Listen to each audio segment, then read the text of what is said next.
come back now and headline in England a much bigger name. He can come back to America and be in a fight, and people know he is. Do you know what I mean? So you mustn't be afraid to try and be great and chase legacy. And I thought he was brilliant tonight. Eddie, what do you make of Sonny's tactics in there tonight? A lot of people expect him to box and move, but that didn't happen. But you can't necessarily do that when a guy, cuts off the distance and puts pressure on you. I think the cheekbone that went early in the fight, distorted his vision a little bit. Then he got busted up over the eye. Couldn't, blood was going in that one. So he had to fight a fight that really wasn't the right fight for him, which was to sit in a pocket and trade and try and tough it out, which was always going to come out. He was going to come out worse too. So, I feel like he showed a lot of heart tonight. How did you have it before the stoppage? I gave him 2 to 3 rounds. I think 2 judges gave him 3 rounds, and 1 judge gave him 1 round, which I felt was a bit harsh. But that Bam was dominating. Word on some of the undercard tonight. Yeah, Akhmadaliev, fantastic. That's exactly how I want him to fight. I think he beats everybody at super bantamweight if he fights like that. Outside of obviously a Niue is a very tough fight, but Galaliafire, great punch output, and he saw tonight the levels he needs to get to. Peter McGrail, just a shocking knockout, dominating the fight, and 1 punch changed everything, and a really good before the bell segment as well, and just a great night of boxing.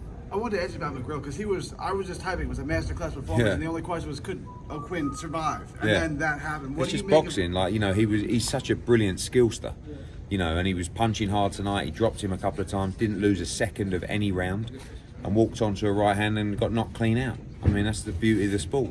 Switch off for 1 minute and you make the mistake. So hopefully we can make the rematch and he can get back on the horse. I know I got here a little late, but what do you think it's going to take to get Devin Haney and Gervonta Davis to fight? There was reports that he turned down an offer. Yeah, I don't know. There seems to be quite a bit of bad blood. That's why I came in and messaged him, just to try and get a little bit of, I'm not really in the circle of butting heads at the moment with all those guys, but there is a huge amount of money for Gervonta Davis for that fight. So I just wanted to let him know. But unfortunately, he didn't want to know about it. Ryan, also commented on Twitter. He said if that fight won't happen because Gervonta will probably put rehydration clause. If I'm not misquoting, and Devin and Ryan said, "Well, let's just jump into it. I'll fight you in March." Yeah, would that also be a possibility? Yeah, I would love to fight, Ryan? but I don't think. Look, Ryan and Oscar and all those guys are going to want an easier fight, and that's Rolly.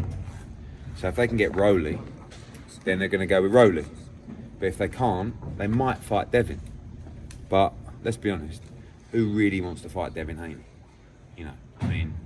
That's why, these sort of numbers of 20 million and stuff like that, if that's not going to dangle a carrot, and everyone tries to put Devin Haney down. You get this bullshit stuff from people like Leonard Ellerby saying the fight did 50,000 buys. It ain't even worth responding to. But they want to set a narrative to try and dress it up that actually Devin hasn't got any value. He doesn't really, he doesn't sell pay-per-views, he doesn't sell tickets. Then all of a sudden he sells out at Chase Centre and they say, yeah, but tickets were only $60 up the top. Who gives a fuck?